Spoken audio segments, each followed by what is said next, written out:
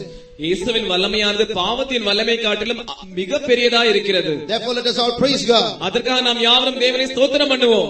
Stotram, stotram, stotram. Praise you Jesus, we praise you Jesus. Praise you Lord, we praise you, we praise you, we praise you, we praise you. Mark 13ஆம் அதிகாரம் 8ஆம் வசனத்தை மறுபடியும் வாசிப்போம். ஜனத்துக்கு விரோதமாய் ஜனமும் ராஜ்யத்துக்கு விரோதமாய் ராஜ்யமும் எழும்பும். பூமி அதிர்ச்சிகளும் பல இடங்களில் உண்டாகும். பஞ்சங்களும் கலகங்களும் உண்டாகும். இவைகள் வேதனைகளுக்கு ஆரம்பம். Famines. பஞ்சங்கள். Famines are increasing every day. ஒவ்வொரு நாளும் பஞ்சங்கள் அதிகரித்துக் கொண்டிருக்கின்றன. Today in the world, 1/3 of the population are well fed, 1/3 are underfed, 1/3 are starving. இன்று உலகத்தில் இருக்கிறதான மொத்த ஜனங்களில் மூன்றில் ஒரு பகுதியினர் அவர்கள் நன்றாக புசிக்கிறார்கள், மூன்றில் ஒரு பகுதியினர் அவர்கள் சரியாக ஆகாரம் கிடைக்காமல் இருக்கிறார்கள், மூன்றில் இன்னொரு பகுதியினர் அவர்கள் முற்றிலும் ஆகாரம் இல்லாமல் பட்டினியாய் இருக்கிறார்கள். Here is the picture of a man. He is not able to stand up and walk. He is crawling on the ground because of starvation. இங்கே ஒரு மனுஷனுடைய படம் காணப்படுகிறது. இந்த மனுஷன் அவன் சாப்பிடாதபடியினால் மிகவும் பட்டினியா இருக்கிறபடியினால் அவரால் எழுந்து நடக்க முடியாமல் தவழ்ந்து கொண்டிருக்கிறார். This is taken in an African country. இது ஒரு ஆப்பிரிக்க தேசத்தில் எடுக்கப்பட்டதான ஒரு படம். People, because of malnutrition, because of lack of proper nourishment, they are becoming stunted in their growth and their life is being affected. ஜனங்களுக்கு ஆகாரம் கிடைக்காமல் இருக்கிறபடியினால் அவர்கள் பட்டினியில் வாழுகிறபடியினால் அவர்களுடைய வாழ்க்கை பாதிக்கப்படுகிறது. Some tribal people, because they've run out of their kind of food, they are in danger of extinction. சில ஆதிவாசி ஜனங்கள் அவர்களுடைய ஆகாரம் அவர்களுக்கு கிடைக்காதபடியினால் அவர்கள் அழிந்து போகும் நிலைமையில் காணப்படுகிறார்கள். In a country called Somalia in the African continent, 80% of the babies die before they reach the age of 2. ஆப்பிரிக்க கண்டத்தில் இருக்கிறதான சொமாலியா என்கிறதான நாட்டில் 80% மேலாய் இருக்கிறதான குழந்தைகள் 2 வயது வருவதற்கு முன்பாகவே மரித்து போய் விடுகிறார்கள். You will see children when they are young itself, they grow with big heads and big tummies and so on. பிள்ளைகள் சிறிய வயதா இருக்கும்போதே பெரிய தலையோடு பிறக்கிறவர்களாய் இருக்கிறார்கள். And big tummies, stomachs. பெரிய வயிறு உடையவர்களாய் இருக்கிறார்கள். This picture is not so clear, but this is a group of children, most of them naked with bowls in their hand waiting for food. இந்த படமானது சரியான தெளிவாய் காணப்படவில்லை. ஆனால் இதில் இருக்கிறதான அநேக குழந்தைகள் தங்கள் கைகளில் பாத்திரங்களை வைத்துக் கொண்டு சாப்பாட்டிற்காக காத்துக் கொண்டிருக்கிறார்கள். They have not eaten for many days. அநேக நாட்களாக இவர்கள் சாப்பிடவில்லை. This is the state of many countries. இதுதான் அநேக தேசங்களினுடைய நிலவரமாய் இருக்கிறது. One news report says like this. ஒரு செய்தி தகவல் இப்படி கூறுகிறது. It was written before 2009, and it says world hunger is projected to reach a historic high in 2009. 2009 வருஷத்திற்கு முன்பாக எழுதப்பட்டு விட்டது. உலகளாவிய பசியா இருக்கிறதான இந்த பிரச்சனையானது 2009 வருஷத்தில் தன்னுடைய உச்சகட்ட நிலையை அடைய போகிறது என்று. In some villages in Central America, மத்திய அமெரிக்காவில் இருக்கிறதான சில கிராம பகுதிகளில் many children are not getting food to eat properly. அநேக பிள்ளைகளுக்கு சாப்பிடுவதற்கு சரியான ஆகாரம் கிடைக்கிறதில்லை. And because of that, their growth and their studies and their strength and their future are all getting affected. அது நிமித்தமாக அவர்கள் வளர்ச்சியும் அவர்களுடைய படிப்பும் அவர்கள் எதிர்காலமும் அவர்கள் பலமும் பாதிக்கப்படுகிறது. So in so many countries in the world, children and people are being affected. எனவே உலகத்தில் அநேக நாடுகளில் பிள்ளைகளும் ஜனங்களும் பாதிக்கப்படுகிறார்கள். Here is another picture. இங்கே இன்னொரு சித்திரம் இருக்கிறது. Many hands trying to scrape porridge from one bowl. அநேக கைகள் ஒரு பாத்திரத்தில் இருக்கிறதான கூழை எடுக்கும்படியாக முயற்சித்துக் கொண்டிருக்கிறது. So they are so hungry, they have not had food for so many days, that they are all, many hands from one bowl are scraping food. அவர்கள் அநேக நாட்களாக பசியாய் இருக்கிறார்கள், ஒருவரும் அவர்களுக்கு ஆகாரம் கொடுக்கவில்லை. எனவே அத்தனை பேருடைய கைகளும் ஒரு பாத்திரத்தில் இருக்கிற கூழுக்காக அவைகள் தேடிக்கொண்டிருக்கிறது. Now one thing we must realize, நாம் ஒரு காரியத்தை உணர்ந்து கொள்ள வேண்டும். although there are famines in some parts of the world, உலகத்தில் சில பகுதிகளில் பஞ்சங்கள் காணப்பட்டாலும் there is enough food in this world for every human being. இந்த உலகத்தில் ஒவ்வொரு மனுஷருக்கும் போதுமான ஆகாரம் காணப்படுகிறது. It is not that God is at fault because he is not able to produce enough food for the increasing population. For the 650 crore people in this world, there is enough food. பெருகிக் கொண்டிருக்கிறதான ஜனத்தொகைக்கு ஆகாரம் வழங்கும்படியாக தேவன் தான் தரவில்லை என்று நாம் தேவனை குறை கூற முடியாது. இந்த உலகத்தில் காணப்படுகிறதான 650 கோடி ஜனங்களுக்கும் ஆகாரம் போதுமான அளவு இருக்கிறது. But sad to say, while I showed you photographs of people starving and dying of starvation in one part of the world, ஆனால் சொல்ல வேண்டியதான பரிதாபமான காரியம் என்னவென்றால், இப்பொழுது நான் உங்களுக்கு காட்டின படங்களில் ஜனங்கள் பட்டினி நிமித்தமாக அவர்கள் மரித்துக் கொண்டிருக்கிறார்கள். in one part of the world, உலகத்தின் ஒரு பகுதியில் அவர்கள் இப்படி மரித்துக் கொண்டிருக்கிறார்கள். in some other parts of the world, food is being wasted. ஆனால் உலகத்தின் வேறு சில பகுதிகளில் ஆகாரமானது வீணாக்கப்படுகிறது. If you go to some hotels in Western countries, the food they give for one man is too much for one man. மேற்கத்திய நாடுகளில் இருக்கிறதான உணவகங்களில் நீங்கள் போவீர்கள் என்றால் ஒரு மனுஷனுக்கு அவர்கள் கொடுக்கிறதான ஆகாரமானது அந்த மனுஷனுக்கு போதுமான அளவுக்கும் அதிகமாய் காணப்படுகிறது. So one man cannot eat all that food, so he eats half and the rest is thrown into the dustbin. ஒரே மனுஷன் அவ்வளவு ஆகாரத்தை புசிக்க முடியாமல் இருக்கிறபடியால் அவன் பாதியை சாப்பிட்டு விட்டு மீதியை குப்பையில் போட்டு விடுகிறான். In the country of Canada, too much wheat is produced, so every now and then they destroy tons of wheat. Canada தேசத்தில் அதிகமாக கோதுமை உற்பத்தி செய்யப்படுகிறது. ஆனால் அவர்கள் தங்கள் தேவைக்கும் அதிகமாக இருக்கிறபடினால் மீதி இருக்கிறதான கோதுமையை அவர்கள் டன் கணக்கில் அழித்து விடுகிறார்கள். In the country of Denmark, there's excess of milk now and then, so the tons of milk is poured into the sea. Denmark தேசத்தில் அதிகமாக பால் உற்பத்தி செய்யப்படுகிறது. அவர்கள் தேவைக்கு அதிகமாக பால் அவர்களுக்கு இருக்கிறபடியினால் மீதி இருக்கிறதான பால் டன் கணக்கில் கடலில் கொட்டப்படுகிறது. Why this lack of balance? ஏன் இப்படிப்பட்ட சமச்சீரற்றதான ஒரு நிலை? Because of bad management by human beings. மனுஷர்களால் ஆளப்படுகிறதான தவறான மேலாண்மையாய் இருக்கிறது. Also because people occupying high offices, instead of helping the fellow human beings, they are greedy for gain and they're turning all that money into their own pockets. உயர் பதவியில் இருக்கிறதான ஜனங்கள் பெரிய பதவி வகித்தாலும் கூட அவர்களுக்கு அதிகமாக பணம் இருந்தாலும் கூட மற்றவர்களுக்கு உதவி செய்வதற்கு பதிலாக தங்கள் பேராசை நிமித்தமாக தங்கள் சட்டைப்பையை அவர்கள் நிரப்பிக் கொள்கிறார்கள். In some countries, so much money is being spent on weaponry rather than on feeding human beings. சில நாடுகளில் ஆயுதம் உண்டாக்குவதற்கு அதிகமாக பணம் செலவழிக்கப்படுகிறது. ஆனால் அந்த தேசத்தில் பட்டினியால் வாடுகிறதான ஜனங்களுக்கு பணம் கொடுக்கப்படுவதில்லை. In America, the money spent on making one missile can feed one school full of children for 5 years. அமெரிக்க தேசத்தில் ஒரு ஏவுகணை உண்டாக்குவதற்கு செலவிடப்படுகிறதான பணமானது ஒரு பள்ளியில் இருக்கிறதான முழு அத்தனை குழந்தைகளுக்கும் 5 வருஷம் அவர்களுக்கு ஆகிறதான செலவுக்கும் அது சரியா இருக்கிறது. So look at the tilt of balance. That money is being squandered on weaponry so that they can be the superpower. இந்த சமச்சீரற்ற நிலையை நீங்கள் பாருங்கள். அவர்கள் அந்த பிள்ளைகளுக்கு தங்கள் பணத்தை செலவிடுவதற்கு பதிலாக ஆயுதம் உண்டாக்குவதற்கு செலவிடுகிறார்கள்.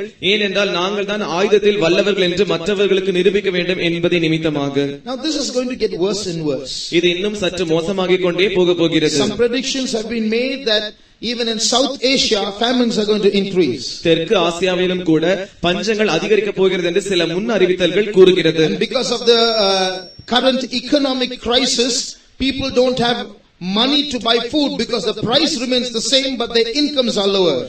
இப்பொழுது வந்ததான அந்த பொருளாதார சீரழிவின் காரணமாக ஜனங்களுடைய வருமானம் குறைந்து விட்டது. ஆனால் விலைவாசி அப்படியே இருக்கிறபடியால் ஜனங்களால் வாங்க முடிகிறதில்லை. Now when the antichrist comes, when that one world ruler comes, அந்திகிறிஸ்துவாகிய அந்த ஒரே ஆட்சிக்காரன் வரும்போது, when he in his days there will be famines. அவனுடைய நாட்களிலும் பஞ்சங்கள் காணப்படும். Turn to Revelation chapter 6. வெளிப்படுத்தல் 6ஆம் அதிகாரத்திற்கு திருப்புங்கள் and read verses 5 and 6. 5ஆம் 6ஆம் வசனத்தை வாசியுங்கள். அவர் 3ஆம் முத்திரையை உடைத்தபோது 3ஆம் ஜீவனானது நீ வந்து பார் என்று சொல்ல கேட்டேன். நான் பார்த்தபோது இதோ ஒரு கருப்பு குதிரையை கண்டேன். அதன் மேல் ஏறி இருந்தவன் ஒரு தராசை தன் கையிலே பிடித்திருந்தான். அப்பொழுது ஒரு பணத்துக்கு 1 படி கோதுமை என்றும் 1 பணத்துக்கு 3 படி வார்கோதுமை என்றும் எண்ணெயையும் திராட்சரசத்தையும் சேதப்படுத்தாதே என்றும் 4 ஜீவன்களின் மத்தியிலிருந்து உண்டான சத்தத்தை கேட்டேன். And when he had opened the third seal, I heard the third beast say, Come and see. And I beheld, and lo, a black horse, and he that sat on him had a pair of balances in his hand. And I heard a voice in the midst of the 4 beasts say, A measure of wheat for a penny, and 3 measures of barley for a penny, and see thou hurt not the oil and the wine. This is a symbolic prophecy about what's going to happen a few years from now. இன்றிலிருந்து சில வருஷங்களுக்குள்ளாக என்ன சம்பவிக்க போகிறது என்பதற்கு அடையாளமாய் கூறப்பட்டதான ஒரு தீர்க்க தரிசனமாய் இது இருக்கிறது. A man is seated on a horse with a balance in his hand. ஒரு மனுஷன் குதிரையின் மேல் உட்கார்ந்து கொண்டு ஒரு தராசை பிடித்திருக்கிறான். And food is being measured and distributed. ஆகாரமானது அளந்து கொடுக்கப்படுகிறது. This shows that in the time of the Antichrist there's going to be a lot of food shortage in various parts of the world. People are going to be rationed food. அந்திகிறிஸ்துவின் நாட்களில் மனுஷர்களுக்கு இடையே அதிகமாக உணவு பற்றாக்குறை ஏற்படும் என்றும் அதே நிமித்தமாக மனுஷர்களுக்கு ஆகாரமானது அளந்துதான் வழங்கப்படும் என்றும் இந்த வசனம் கூறுகிறது. Except for a few rich influential people, other people are going to go through hunger in various parts of the world. சில செல்வாக்குள்ள பணக்கார ஜனங்களை தவிர உலகத்தின் பல்வேறு பகுதிகளில் இருக்கிறதான மற்ற ஜனங்கள் எல்லாரும் பசியினால் வாடப் போகிறார்கள். Jesus himself said, in the days of the coming of the Son of Man there will be famines, and here it is. இயேசு தாமே தம்முடைய சொல்லி இருக்கிறார், மனுஷகுமாரன் வரும் நாட்களில் பஞ்சங்கள் உண்டாகும் என்று அவர் கூறியிருக்கிறார். அந்த பஞ்சம் இந்த நாட்களில் இப்பொழுதே காணப்படுகிறது. Now I'm going to tell you of a worse famine that's going to take place. இன்னும் வரப்போகிறதான மோசமான ஒரு பஞ்சத்தை பற்றி நான் உங்களுக்கு கூற போகிறேன். Read from the book of Amos chapter 8 verses 11 and 12. Amos 8ஆம் அதிகாரம் 11ஆம் 12ஆம் வசனங்களை வாசிப்போம். And I will turn your feasts into mourning and all your songs into lamentation. Amos 8:11 and 12. Behold, the days come, say the Lord God, that I will send a famine in the land, and not a famine of bread, nor a thirst for water, but of hearing the words of the Lord. And they shall wander from sea to sea, and from the north even to the east. They shall run to and fro to seek the word of the Lord, and shall not find it. இதோ நான் தேசத்தின் மேல் பஞ்சத்தை அனுப்பும் நாட்கள் வரும். ஆகார குறைவினால் உண்டாகிய பஞ்சம் அல்ல, ஜலக்குறைவினால் உண்டாகிய தாகமும் அல்ல. கர்த்தருடைய வசனம் கேட்க கிடையாத பஞ்சத்தை அனுப்புவேன் என்று கர்த்தராகிய ஆண்டவர் சொல்கிறார். அப்பொழுது அவர்கள் கர்த்தருடைய வசனத்தை தேட ஒரு சமுத்திரம் தொடங்கி மறு சமுத்திரம் மட்டும், வடதிசை தொடங்கி கீழ் திசை மட்டும் அலைந்து திரிந்தும் அதை கண்டடையாமற் போவார்கள். How many of you are reading your Bible every day? உங்களில் எத்தனை பேர் ஒவ்வொரு நாளும் வேதாகமத்தை வாசிக்கிறவர்களா இருக்கிறீர்கள்? Next question, how many of you hear God's voice every day? அடுத்த கேள்வி, உங்களில் எத்தனை பேர் தேவனுடைய சத்தத்தை கேட்கிறவர்களா இருக்கிறீர்கள்? Today we are so well off materially sometimes that our spiritual needs go unattended. இன்று நாம் நம்முடைய பொருள் சம்பந்தமான தேவைகளை குறித்து அதிக கவனம் உள்ளவர்களாய் இருக்கிறபடியினால் ஆவிக்குரிய தேவைகளை குறித்து நாம் எண்ணம் இல்லாமல் போகிறோம். Now suppose a man is starving and yet hungry, he will go out looking for food. உதாரணமாக ஒரு மனுஷன் பட்டினியாய் இருக்கிறான், இன்னும் அவனுக்கு பசிக்கிறபடியினால் அவன் போய் தொடர்ந்து ஆகாரத்தை தேடுவான். But suppose a man is starving and is not hungry, even if you go and put food before him, he is not going to eat. ஆனால் ஒரு மனுஷனுக்கு ஆகாரம் இல்லாமல் இருந்தும் அவனுக்கு பசி இல்லாமல் இருக்கும் என்றால் அவனுக்கு முன்பாய் போய் உணவை வைத்தாலும் அவன் புசிக்க மாட்டான். So that lack of hunger is a dangerous disease. It will lead to the individual's death. எனவே இந்த பசியின்மை என்கிறதான இந்த வியாதியானது அபாயகரமான வியாதியா இருக்கிறது. அது தனி நபர்களை மரிக்க செய்கிறது. How many are hungry for the word of God? எத்தனை பேர் தேவனுடைய வார்த்தைக்கு என்று பசியாய் இருக்கிறீர்கள்? We eat 3 times a day to feed our bodies. நம்முடைய சரீரத்தை போஷிக்கும்படியாக நாம் ஒவ்வொரு நாளும் 3 முறை புசிக்கிறோம். But how many of us are concerned about feeding our soul?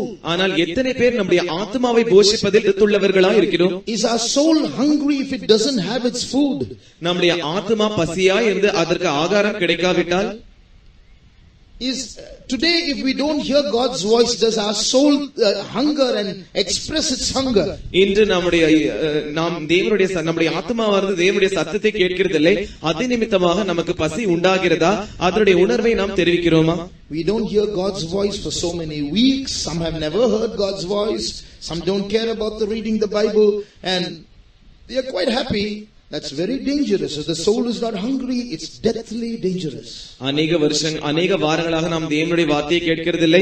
இதுவரைக்கும் சிலர் தேவனுடைய வார்த்தையை கேட்டதே கிடையாது. சிலர் தேவனை பற்றியதான உணர்வு நமக்கு இல்லாமல் இருக்கும் என்றால் ஆத்மாவானது பசி இல்லாமல் காணப்படும். அந்த பசியின்மையானது மரணத்தை உண்டாக்குகிறதான ஒரு நோயாய் மாறிவிடும். Now, if we don't get used to hearing God's voice every day, ஒவ்வொரு நாளும் நாம் தேவனுடைய சத்தத்தை கேட்டு பழகாமல் இருப்போம் என்றால், in the tribulation period, this verse says there's going to be a famine for the word of God. உபத்திரவ காலத்தில் இந்த வசனம் இப்படி கூறுகிறது, கர்த்தருடைய வசனம் கிடைக்காததான பஞ்ச காலம் வரும் என்று. You cannot hold these Bibles in public anymore in a few years from now, in a few days from now. இன்றிலிருந்து சில நாட்களுக்குள்ளாக பொது இடத்தில் இப்படி நீங்கள் வேதாகமத்தை உயர்த்த முடியாது. If you are caught with the Bible, the consequences will be great. வேதாகமத்தை நீங்கள் வைத்திருக்கிறவர்களாக நீங்கள் பிடிக்கப்பட்டால் அதனுடைய விளைவுகள் மிகவும் பயங்கரமானதா இருக்கும். A famine for the word of God is coming. கர்த்தருடைய வசனம் கிடைக்காததான பஞ்ச காலம் வந்து கொண்டிருக்கிறது. In these days, you are going to hear a little more about this word of God, and you're going to see how this famine is coming in a subtle way even before the coming of the Lord. இந்த நாட்களில் கர்த்தருடைய வசனத்தை குறித்து இருக்கிறதான இன்னும் சற்று சில உண்மைகளை நீங்கள் தெரிந்து கொள்ள போகிறீர்கள். இனிமேல் வரும் நாட்களில் கர்த்தருடைய வசனம் கிடைக்காததான பஞ்ச காலம் எப்படி வரப்போகிறது, அது இயேசு வருவதற்கு முன்பாகவே எப்படி வரப்போகிறது என்பதையும் நீங்கள் தெரிந்து கொள்ள போகிறீர்கள். Some wicked men have tampered with some of your Bibles, and they have changed some of the words in your Bibles which some of you are having. சில பொல்லாத மனுஷர்கள் தேவனுடைய கர்த்தருடைய வேதத்திலே அவர்கள் தங்கள் கைகளை வைத்து விட்டார்கள். சில காரியங்களை அவர்கள் தேவனுடைய வசனத்திலிருந்து அகற்றி இருக்கிறார்கள். Some of you are having those Bibles with you. You will hear about this maybe in a day or two. அப்படிப்பட்ட வேதாகமத்தை உங்களில் சிலரும் வைத்திருக்கிறீர்கள். அதை இன்று நாளை இல்லாவிட்டால் அடுத்த நாள் அதை பற்றியான விஷயத்தை நீங்கள் கேள்விப்படலாம். Now, after Jesus comes, இயேசு வந்துவிட்ட பிறகு there is no more hearing God's voice. தேவனுடைய சத்தத்தை கேட்பது என்கிறதான அந்த விஷயமே இல்லை. Because God would have left this world. ஏனென்றால் தேவன் இந்த உலகத்தை விட்டு போய் விடுவார். It's going to be a godless world for 7 years. அதற்கு பிறகு 7 வருஷம் அளவும் தேவனற்றதான ஒரு உலகம் இருக்கும். Today, even if a man says there is no God, God's blessings are upon him. இன்று ஒரு மனுஷன் கடவுளே இல்லை என்று சொன்னாலும் கூட தேவனுடைய ஆசீர்வாதமானது அந்த மனுஷனின் மேல் இருக்கிறது. God has given him an opportunity, a lifetime to set his life right and repent. தேவன் அவனுக்கென்று ஒரு சந்தர்ப்பத்தை கொடுத்திருக்கிறார், ஒரு வாழ்க்கையை கொடுத்திருக்கிறார். அதன் மூலமாக தன் வாழ்க்கையை சரிப்படுத்திக் கொண்டு மனம் திரும்புவதற்காக. But after God leaves this world, ஆனால் தேவன் இந்த உலகத்தை விட்டு போய்விட்ட பிறகு, when Satan comes down to rule, சாத்தான் இந்த உலகத்தை ஆட்சி செய்யும்படியாக இறங்கி வரும்போது, it's going to be terrible in those days. அந்த நாட்கள் மிகவும் பயங்கரமானவைகளாய் இருக்கும். To survive and be on the Lord's side in those days, you need a lot of strength. கர்த்தருடைய பக்கத்தில் இருக்கும்படியாகவும் அந்த நாட்களில் பிழைக்கும்படியாகவும் தேவனுடைய பலத்தை பெற்றுக்கொள்வது மிகவும் கடினமானதாய் அந்த நாட்களில் காணப்படும். So you can't accumulate that strength after Jesus comes, because there will be no Jesus in this world. இயேசு வந்துவிட்ட பிறகு அதற்குரிய பலத்தை உங்களால் சேர்த்து குவித்து வைக்க முடியாது. ஏனென்றால் அந்த நாட்களில் இயேசு இருக்க மாட்டார். But you should live on the strength that you already accumulated before Jesus came. ஆனால் இயேசு வருவதற்கு முன்பாக நீங்கள் சேர்த்து வைத்ததான அந்த பலனை கொண்டுதான் நீங்கள் வாழ நேரிடும். That is assuming you're going to be left behind. அது நீங்கள் ஒருவேளை கைவிடப்பட்டால் நேரிடுகிறதான சம்பவம். Now, if today we are not hearing God's voice and we are careless and our soul is not hungry for His word, how are we going to survive when the famine comes? இன்றே நாம் தேவனுடைய சத்தத்தை கேட்காமல் இருந்து நம்முடைய ஆத்துமா கர்த்தருடைய வார்த்தைக்கு என்று பசி எடுக்காமல் இருந்து பசியின்மையாக இருக்கும் என்றால் இயேசு வந்து போன பிறகு நாம் எப்படி வாழ முடியும்? When the famine comes, how are you going to survive? Famine for the word of God. கர்த்தருடைய வசனத்துக்குரியதான பஞ்சம் வரும்போது நாம் எப்படி பிழைக்க முடியும்? When he forces you to take his mark, how are you going to refuse? அவன் தன்னுடைய முத்திரையை நீங்கள் எடுத்துக்கொள்ள வேண்டும் என்று உங்களை பலவந்தம் பண்ணும்போது நீங்கள் எப்படி அதை எதிர்க்க முடியும்? What I'm trying to say is, reading the word of God is essential not only for getting caught up at the coming of the Lord. It is even necessary to survive even if you're left behind in the tribulation period. நான் என்ன சொல்ல வருகிறேன் என்றால் கர்த்தருடைய வார்த்தையை கேட்பது கர்த்தருடைய வருகைக்காக நாம் எடுத்துக்கொள்ளப்படுவதற்காக மாத்திரமல்ல, ஒருவேளை இயேசு வந்த பிறகு நாம் கைவிடப்படுவோம் என்றால் அதற்கு பிறகு நாம் ஜீவிக்க வேண்டியதற்காக இருக்கிறதான பலத்திற்காக கர்த்தருடைய வார்த்தை தேவைப்படுகிறது. In many communist countries where Christians are being imprisoned, அநேக நாத்திகவாத நாடுகளில் அநேக கிறிஸ்தவர்கள் சிறைச்சாலைக்குள் போடப்படுகிறார்கள். many of them don't have Bibles to read. அவர்களில் அநேகருக்கு வேதாகமத்தை படிப்பதற்கு வேதாகமம் இல்லை. But somehow some visitor will take portions of the scriptures, some few leaves from the Bible, which they will be given. ஆனால் எப்படியோ சில பார்வையாளர்கள் அவர்களை பார்க்கும் போகும்போது சில வேதாகமத்தின் பகுதிகளையோ இல்லாவிட்டால் சில வேதாகமத்தின் இதழ்களையோ அவர்கள் எடுத்துக்கொண்டு அவரை பார்க்க போகிறார்கள். அப்பொழுது அவர்கள் அதை வழங்குவார்கள். So they hide that, and then when no one is watching, they read one page over and over and over again till they can get another one to exchange with someone else. அவர்கள் அந்த சிறைச்சாலைக்குள் இருக்கும்போது ஒருவரும் பார்க்காத போது அவர்கள் அந்த ஒரே தாளை மறுபடியும் திருப்பி அதையே படித்துக் கொண்டிருப்பார்கள். அப்படி அவர்கள் படித்துக் கொண்டிருக்கும் போது யாரும் தெரியாத விதத்தில் அவர்கள் படித்துக் கொண்டிருப்பார்கள். இன்னும் சற்று நாட்கள் கிடைத்து வேறொருவர் அதை கொண்டு வருவதும் வரைக்கும் till some fellow prisoner has another page to exchange with him. இன்னும் அவரோடு கூட இருக்கிறதான இன்னொரு சிறைச்சாலையில் இருக்கிறதான இன்னொரு நபர் அவர் வைத்திருக்கிறதான தாளை மாற்றும் வரைக்கும். Today we have the whole Bible in our hands, but no time. இன்று நமக்கு முழு வேதாகமமும் நம்முடைய கரங்களில் இருக்கிறது, ஆனால் படிப்பதற்கு தான் நேரம் இல்லை. Or if we have the time, I'm not interested. நேரம் இருந்தாலும் ஆர்வம் இல்லை. It's boring, isn't it? The newspapers are better, storybooks are better, magazines are better, movies are better, the television is better, and the textbooks are better. How to read this thing over and over again? வேதாகமத்தை படிப்பது சலிப்புள்ளதா இருக்கிறது, ஆனால் அதற்கு பதிலாக செய்தித்தாள்களை படிப்பது சந்தோஷமா இருக்கிறது. மற்றும் பத்திரிகைகளை படிப்பதிலும், டிவி பார்ப்பதிலும், சினிமா படங்கள் பார்ப்பதிலும், கதை புத்தகங்கள் வாசிப்பதிலும் மிகவும் ஆர்வமா இருக்கிறது. There was a man who was a Buddhist. ஒரு புத்த மதத்தை சேர்ந்ததான ஒரு மனுஷன் இருந்தார். He was once sick and hospitalized. ஒருமுறை அவர் வியாதிப்பட்டு ஆஸ்பத்திரியில் சேர்க்கப்பட்டார். Someone gave him a Bible to read. அவர் வாசிப்பதற்கென்று அவருக்கு ஒரு வேதாகமத்தை ஒருவர் கொடுத்தார். And it was the New Testament. அது ஒரு புதிய ஏற்பாடா இருந்தது. So he opened the first page and started reading. அவர் முதலாம் பக்கத்தை திறந்து வாசிக்க ஆரம்பித்தார். Abraham begat Isaac, Isaac begat Jacob, Jacob begat Judas, and Judas begat, and so on. He started reading. I said, what's this? This is Bible. I may as well read a telephone directory. Abraham ஈசாக்கை பெற்றான், ஈசாக்கு யாக்கோபை பெற்றான், யாக்கோபு யூதாவை பெற்றான் என்று அவர் வாசித்துக் கொண்டிருக்கும் போது நான் வேதாகமத்தை வாசித்து என்ன பயன்? இது ஒரு டெலிபோன் புத்தகத்தில் இருக்கிற பெயர்களை வாசிக்கிறதை போல் இருக்கிறது. But he kept on reading. ஆனால் அவரோ தொடர்ந்து வாசித்துக் கொண்டே இருந்தார். Today he is a pastor over one of the biggest churches in the world. இன்று உலகத்திலே இருக்கிறதான மிகப்பெரிய சபைகளில் ஒன்றிற்கு அவர் போதகராய் இருக்கிறார். So God has changed his life. எனவே தேவன் அவருடைய வாழ்க்கையை மாற்றினார். So dear brother, dear sister, this is not just a storybook. Here are words of eternal life. எனவே அருமையான சகோதரனே சகோதரியே, இது ஒரு கதை புத்தகம் அல்ல, நித்திய ஜீவனின் வார்த்தைகள் இந்த புத்தகத்தில் இருக்கிறது. God took the Israelites through the wilderness. தேவன் இஸ்ரவேலர்களை வனாந்திரத்தில் வழி நடத்தினார். They had no other food to eat but from some kind of food that fell from heaven every morning. அவர்களுக்கு புசிப்பதற்கு வேறு எந்த ஆகாரமும் இல்லை. ஒவ்வொரு நாள் காலை வானத்திலிருந்து விழுகிறதான விஷயமே அவர்களுக்கு ஆகாரமா இருந்தது. They had to eat that same food morning, noon and night. அதே ஆகாரத்தை அவர்கள் காலையிலும் மத்தியானமும் சாயங்கால வேளையிலும் இரவு வேளையிலும் புசிக்க வேண்டியதா இருந்தது. After a few years they started murmuring. சில வருஷங்கள் கழித்து அவர்கள் முறையிட ஆரம்பித்தார்கள். Now you just imagine and see. இப்பொழுது நீங்களே யோசித்து பாருங்கள். Suppose you have to eat rice in the morning, rice in the afternoon, rice in the night. உதாரணமாக காலையிலும் அரிசியை சாப்பிட வேண்டும், மத்தியானமும் அதையே சாப்பிட வேண்டும், இரவும் அதையே சாப்பிட வேண்டும். You and I will start fighting in 1 week. நீங்களும் நானும் அதை ஒரு வாரம் அதை அப்படி சாப்பிடுவோம். We'll start fighting after 1 week. ஒரு வாரம் கழித்து நாம் சண்டை போட ஆரம்பிப்போம். What's this food? என்ன இந்த ஆகாரம்? What's this rice all the time? எப்பொழுது பார்த்தாலும் சோறையே சாப்பிட்டுக் கொண்டிருந்தால் எப்படி சாப்பிடுவது? These children of Israelites started murmuring after many years, after morning, noon and night manna all the time. Is that a big mistake? இந்த இஸ்ரவேல் ஜனங்கள் அநேக வருஷங்கள் கழித்து தான் 3 வேளை மன்னாவை புசித்தபடியினால் அவர்கள் சலிப்படைந்து புகார் கூறினார்கள். Is that a sin? அது ஒரு பாவமா? You know, God called that lust. He called their murmuring lust. தேவன் அவர்கள் முறுமுறுப்பை இச்சை என்று அழைத்தார். Their murmuring after many years for eating the same food day and night, if God calls that lust, then what name can God give your lust and mine? It has to be called by some other name. ஒரே ஆகாரத்தை அவர்கள் 3 வேளை புசித்துக் கொண்டிருந்தார்கள். பல வருஷங்களாக புசித்த பின்புதான் அவர்கள் அதை சலிப்புடையது என்று கூறினார்கள். தேவன் அதையே இச்சை என்று கூறினார். ஆனால் உங்களுக்கும் எனக்கும் இருக்கிறதான அந்த ஆசையை தேவன் என்னவென்று கூறுவார்? அதற்கு வேறு வார்த்தை தான், வேறு பெயர் தான் வைக்க வேண்டும். Now, why did God do that? தேவன் ஏன் அதை செய்தார்? God said, I made you hunger.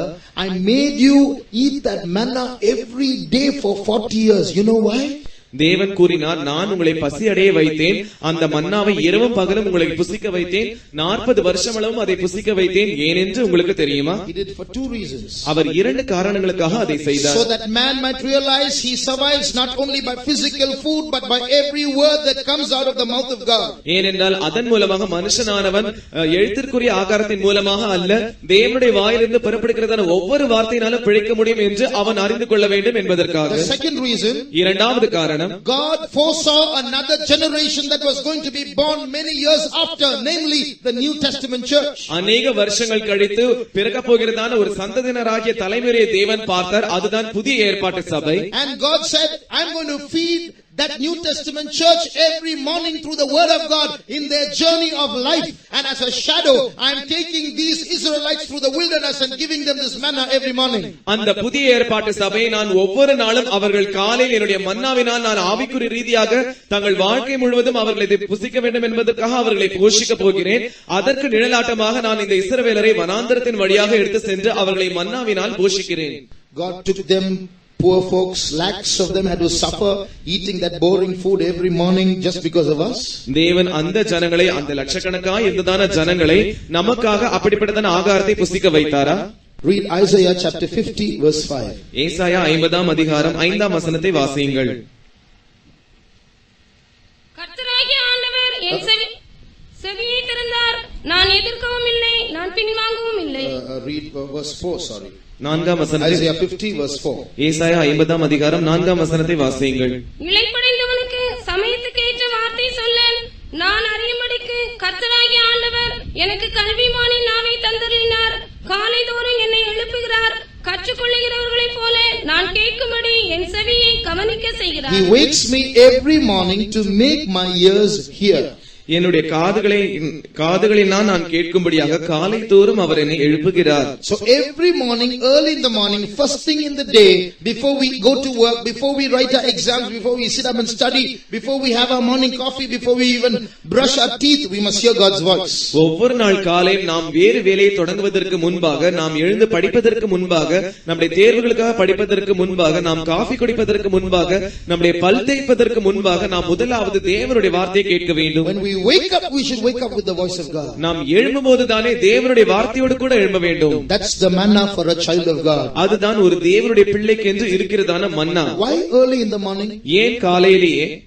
Because when that's the first thing in the day, that word of eternal life will preserve us against the powers of sin the rest of the day. ஏனென்றால் அதுதான் முதலாவது காரியமா இருக்கிறது.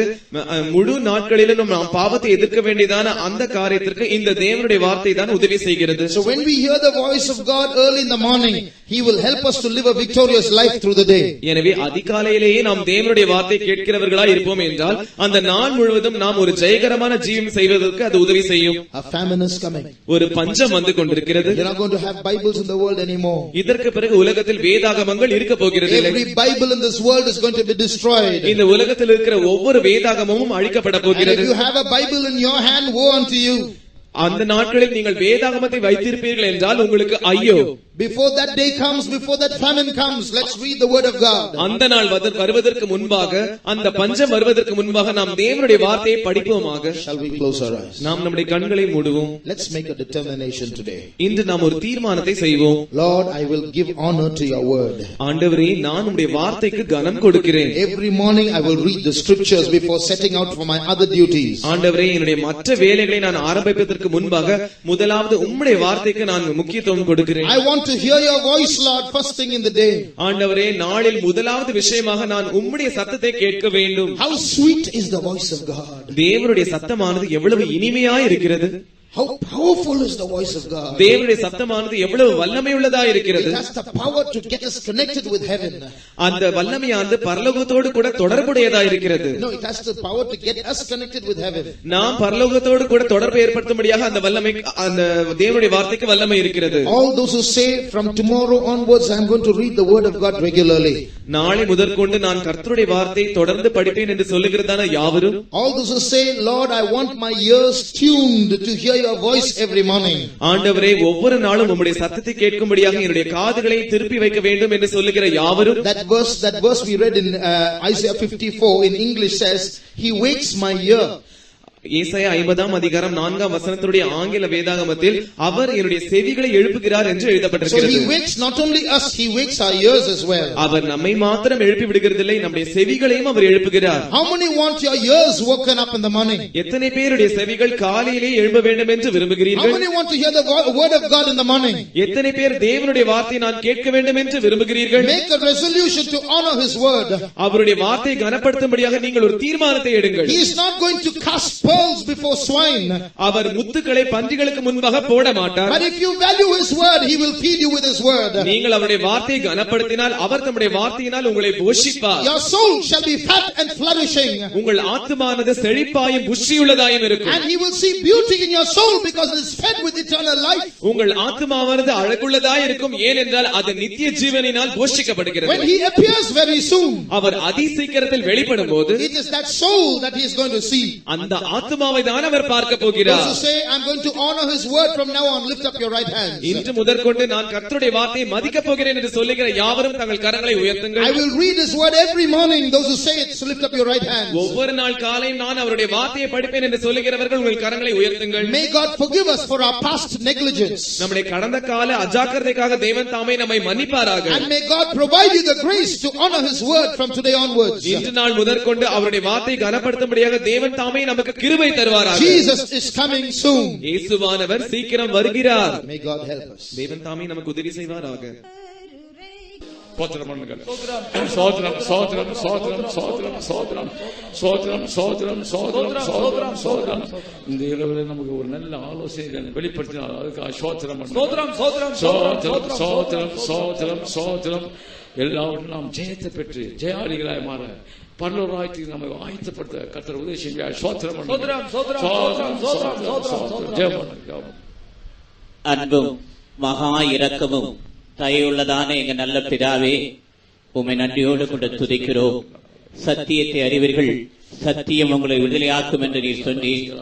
ஆண்டவரே, மெய்யாகவே இந்த வருஷத்திலும் இந்த தேசத்தை நேசித்து கடைசி நாள் என்றதான தலைப்பில் எங்களுக்கு ஒரு வேதபாட கூட்டத்தை நீ தந்தீரே, உமக்கு நன்றி ஆண்டவரே. கடந்த நாள் கூட்டத்தை முற்றிலுமாக பொறுப்படுத்தி உம்முடைய பிள்ளைகளை கொண்டு வந்தீர், புதிய ஆத்துமாக்களை கொண்டு வந்தீர். உம்மை அறிந்து கொள்ளும்படியாக, சத்தியத்தை அறிந்து கொள்ளும்படியாக அவருடைய மனக்கண்களை பிரகாசிக்க செய்து இயற்கையை அனுகூலமாக்கி தந்து உம்முடைய நாமத்தை நீர் மகிமைப்படுத்தினீரே, உமக்கு நன்றி ஆண்டவரே. இந்த 2ஆம் நாள் கூட்டத்தையும் துவக்க முதல் முடிவரை நீர் முற்றிலுமாய் பொறுப்படுத்தினீரே, உமக்கு நன்றி ஆண்டவரே. இயற்கையெல்லாம் அனுகூலமாக்கி தந்தீரே, அதற்காய் ஸ்தோத்திர கர்த்தாவே. திரளான ஜனங்களை நீர் கொண்டு வந்தீரே, அவர்கள் வரும்படியாக அவருடைய இருதயத்தில் ஏவுதலை தந்தீரே, உமக்கு நன்றி ஆண்டவரே. மகத்துவமுள்ளதான பிதாவே, உம்முடைய நாமத்தை மகிமைப்படுத்தும்படியாய் பாட்டுகளை தந்து ஆசீர்வதித்து ஆவிக்குள்ளாய் மாற்றி தந்தீரே, உமக்கு நன்றி ஆண்டவரே. உம்முடைய ஆவியான மூலமாய் இங்கில் கர்த்தாவே கிரியை செய்து ஒவ்வொருடைய மனக்கண்களை பிரகாசிக்க செய்தீரே, இருதயங்களை நீர் திறந்து தந்து கொழுந்து விட்டு எரியும்படியாக நீர் இரக்கம் பாராட்டினீரே, உமக்கு நன்றி ஆண்டவரே. கர்த்தாவே, கடைசி நாளில் என்ன சம்பவிக்கும் என்பதை, கடைசி நாள் எதை வெளிப்படுத்துகிறது என்பதை, அந்த கடைசி நாளில் இந்த உலகத்திலே என்ன சம்பவிக்கும், சபையிலே என்ன சம்பவிக்கும் என்பதை திட்டவட்டமாக பகுத்து போதிக்கும்படியாக உம்முடைய தாசனை நீர் இரட்டிப்பான அபிஷேகத்தினாலே அபிஷேகித்து கிருபை தந்து வாக்கு வல்லமையை தந்தீரே, அதற்காக நன்றியோடு துதிக்கிற கர்த்தாவே. கடைசி நாட்களில் கர்த்தாவே, பூமி அதிர்ச்சி உண்டாகும் என்றும் அது பூமியின் அழுத்தத்தினால் அல்ல, அது பாவத்தினாலே, பாவத்தின் வல்லமையினாலே என்று நீர் திட்டவட்டமாய் போதித்தீரே, அதற்காக ஸ்தோத்திர கர்த்தாவே. அந்த பாவத்தின் வல்லமையிலிருந்து ஒரு மனிதன் விடுதலை பெற்றுக் கொள்ள வேண்டுமானால் கல்வாரிக்கு வர வேண்டும் என்றும் அந்த கல்வாரி ரத்தத்தின் மூலமாகவே அவன் விடுதலை பெறுவான் என்பதை திட்டவட்டமாக போதித்தபடி நான் நன்றியோடு துதிக்கிற கர்த்தாவே. மகத்துவமுள்ளதான பிதாவே, பஞ்சகாலம் உண்டாகும் என்றும் அந்த பஞ்சத்தின் நிமித்தமாக கர்த்தாவே உம்முடைய வருகை மிக மிக மிக சமீபம் என்பதை நீர் எங்களோடு உணர்த்தினீரே, அதற்காக நன்றியோடு துதிக்கிற கர்த்தாவே. அது ஆகார குறைவினால் அல்ல, அது தாகத்தினால் அல்ல கர்த்தாவே, வசனம் கேட்கக்கூடாத ஒரு பஞ்சகாலம் வரப்போகிறது என்பதை நீர் எங்களோடு கூட பேசி எச்சரித்தபடி நான் நன்றியோடு துதிக்கிற கர்த்தாவே. அந்த காலத்துக்கு தப்பித்துக் கொள்ளும்படியாக வசனம் கேட்டுதான் ஒவ்வொருவரும் மனம் திரும்பி உம்மை ஏற்றுக்கொண்டு கர்த்தாவே உம்முடைய நித்திய ராஜ்யத்துக்கு ஆயத்தப்படுத்திக் கொள்ளும்படியாக உதவி செய்ய வரும்படியாக ஜெபிக்கிறோம். வசனம் பேசிதான் உம்முடைய தாசனை மேன்மேலும் நீர் ஆசீர்வதித்து அநேக ஆயிரம் ஜனங்களுக்கு ஆசீர்வாதமாய் வழிநடத்த வரும்படியாக ஜெபிக்கிறோம். எல்லா துதி கன மகிமையும் உமக்கே செலுத்துகிறோம். இனி நடக்க போகிறதான நாட்களில் நடக்கிறதான கூட்டங்கள் எல்லாம் ஆசீர்வதித்து உம்முடைய நாமத்தை மகிமைப்படுத்தும். இயேசு கிறிஸ்துவின் இனிய நாமத்தில் நான் ஜெபிக்கிறோம் எங்க நல்ல பிதாவே. ஆமென். சோதரம் சோதரம் சோதரம் சோதரம். நம்முடைய கர்த்தராகிய இயேசு கிறிஸ்துவின் கிருபையும் பிதாவாகிய தேவனுடைய அன்பும் பரிசுத்தாவின் ஐக்கியமும் நம் மனவுடன் கர்த்தராகிய இயேசுவோடு இருப்பதாக. சத்தமா 3 அல்ல போடுங்கள். ஹல்லேலூயா ஹல்லேலூயா ஹல்லேலூயா.